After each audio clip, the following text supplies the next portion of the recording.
here on Lynes on Design. Once again, we're here at Al Harry Furniture Design. We're having a ball. We're back in the department where all magic happens. I love this. This is a secret. And we were talking about being able to actually create a piece. And this has a kind of an interesting story. You had a client. Yeah, her name is Sandy, and she needed a piece for her powder room, a corner table.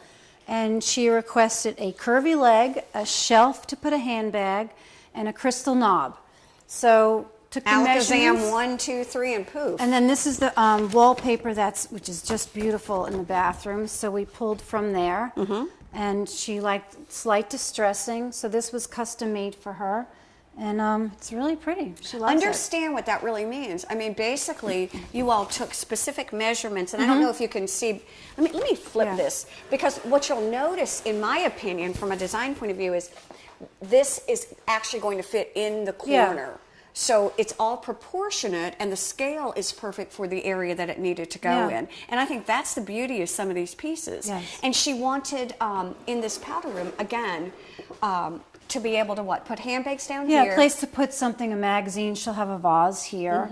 You know, put a little drawer. She did want a drawer, so something can go in there. So in those really kind of funky, fun, creative places where you're not sure you're going to be able to find a piece of furniture that you can buy at a store, this is a perfect thing to do, and I love it with this. I have to talk about the X pieces, because those are kind of fun. Yeah, this is for a client in Palmetto Bluff, and she loves these tables, and her colors are all blue and cream. So this is halfway done. It gets layered over with cream on the top, and then it'll be sanded off so the gray just peeks through. And this gets a deeper blue, and then a glaze over it. It's fun to kind of be back here because you can see the different stages that each piece goes through. I know we're going to work here, and I also want to talk about this piece, and we'll have to get another separate shot of that for you. But tell me what's going on with that. It's a credenza. Yeah, it goes behind her sofa. It's for a woman named Kim, and she wanted something simple to store her platters and dishes in. She loved the beading detail, and she wanted it either cream or yellow, so we came up with a layered combination, and the yellow will just peek out through the edges and on the beading. And her door, she got to pick out the pattern on the door. Look at these. So there's 4 doors, and this is one of the stages. And she wanted to be able to open the door from the knob being in the center. So your attention to detail is pretty impressive, and it's fun because knobs are your thing. Then do you start out with just a flat door, or depending if they want the relief? Or well, she had liked one of the armoires, that she was drawn to the layered panel of the armoire because it was a simple, clean line, which she likes. All right. So that's how that started, and then we went through some books and we picked out a pattern that she likes. She likes French. And she loves things from Charleston, so it kind of just came about that way. Yeah, and she likes simple, so this will get sanded.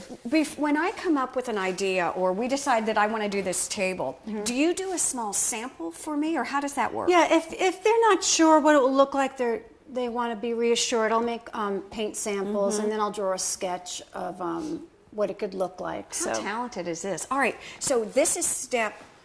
this is probably step 4. Okay. So it starts off stained. I get it, raw wood and stained it. And this was built by a local carpenter for me.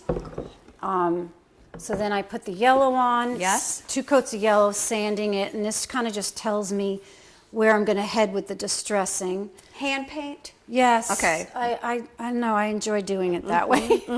And then I put 2 coats of the cream on, and then this will get sanded again, and then it will get glazed, and then the final coat. So is this like bread baking, where the kneading is the cathartic part? I find it very relaxing. Yes. Yeah, exactly. I really enjoy the sanding.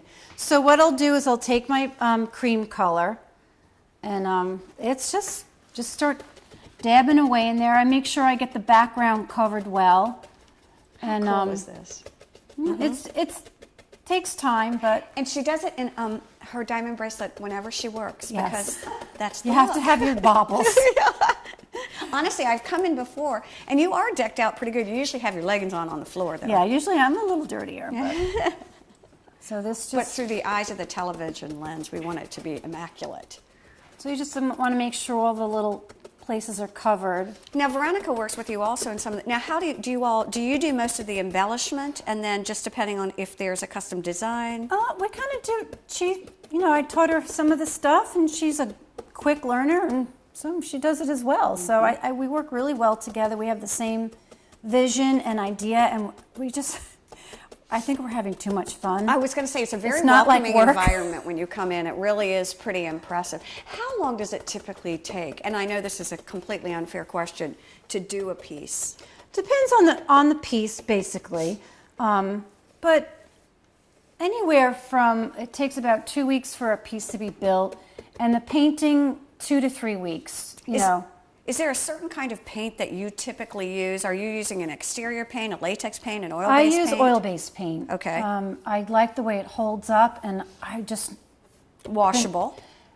Yeah, well, you have to use mineral spirits to get it out, but... But I mean washable as far as when after it's painted, I can take a wet... Oh, the finishes, I put top coats on everything. Okay. Like 2 or 3 top coats, so I mean, it's very durable. That's the word. Especially if you have kids, you can put a glass on it. Right. So it holds up really well.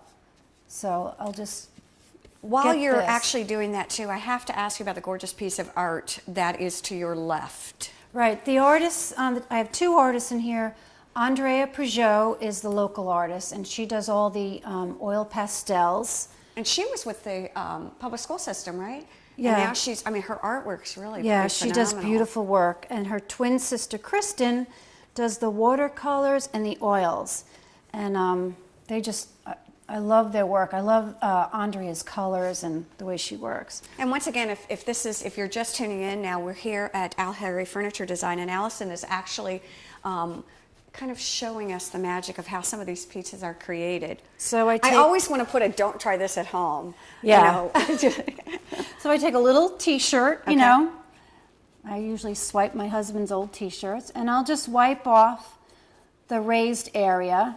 Not taking too much off, but taking enough so I don't have to sand too hard. Okay. And I just kind of go like that. Purpose of that to create the layered look? Well, I want the yellow to peek out, so I don't want to cover it so much that I won't be able to sand it off. And then Then do you just take those and throw them away, or do Yeah. you take them home and wash them? Or? No, Okay. you don't want to wash these. What color is this? This is sweetgrass, and one of the Okay. things I like to use in the store, into historic colors. So in the back there, you can see Sherwin-Williams. I see. Colors of Charleston and Mount Vernon, which I see. love. Okay. I'm determined to use every color. All right. So- And again, although these pieces, they feel historic, they fit anywhere. Yeah, and again, with the layered colors, you don't have to do that, but it just makes it fun on top of it. It gives it a sense of, a thought of, history. There's like a mysteriousness to it, but... I know you can just add anywhere. Look at this. So this is kind of one of the stages, and then I'll go around and do all the beading, and then the back. Do you actually add the embellishments? Yeah, that's the one part I am like addicted to. Okay. I have a company where I get all my molding from, Okay. and I can piece it together. I'll cut them, Listen to this. reshape them. So if there's something like the linen napkin, there was a part on the napkin that caught my attention, and so from that I found something that resembled the center, and then I built around it. So if there's something that you like, pretty much I can get as close to it as possible. Are you a freehand artist also? Yes. I was going to say, I mean, you have to. And again, these pieces are made, your dad. My dad and my husband make one piece a month for me, and then I have 3 other local carpenters or woodworkers that I use. And let me ask you this before we go, because I know we've only got about a minute left, and that is Al Harry. Very interesting name. Yes. It's to honor my dad, Harry, who I grew up with him making stuff for my mom. And my mom was definitely creative. She was the one I got the color from. Okay. She was always into color. And my husband and I decided to honor open them. up. Yeah, honor him, and just, they've been a blessing to me, and that's where I would say most of my creativity is from them. Well, you have an abundance of creativity. And again, here in beautiful Bluffton, come and see Al Harry. It's a great place to come and find some magic. Thank you all for joining us here on Lynes on Design. Have a great day. Bye.